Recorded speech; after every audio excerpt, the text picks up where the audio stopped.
as this appeal has come about, it's just felt like now's the time to speak, not only on my behalf, but for other survivors that need a voice as well. Also for me, it's just taking the shine off them. You know, like we're not the ones that should be holding the shame. Why wouldn't I speak about it and put shame on their name?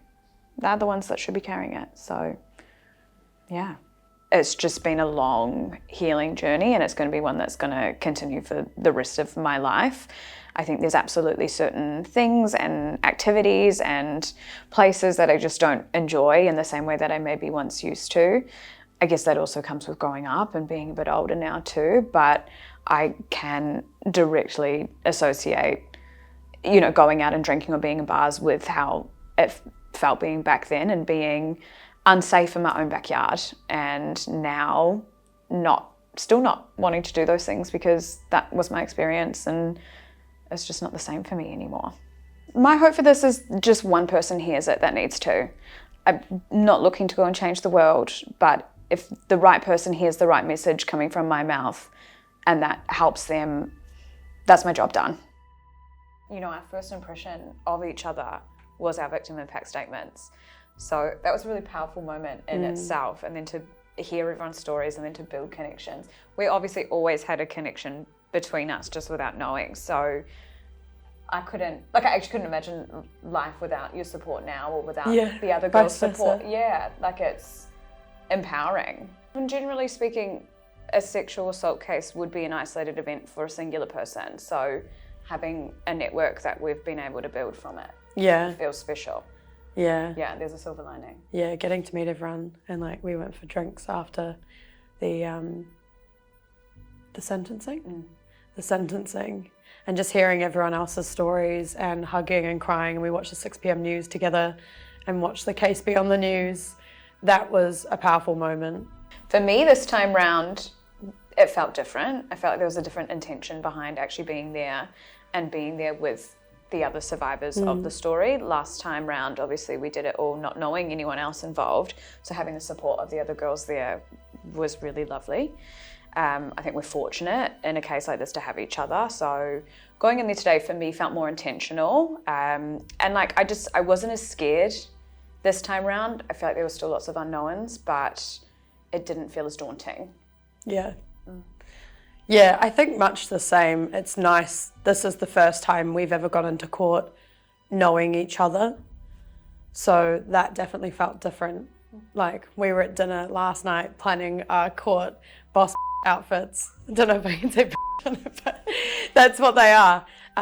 Because we were there fully in our power.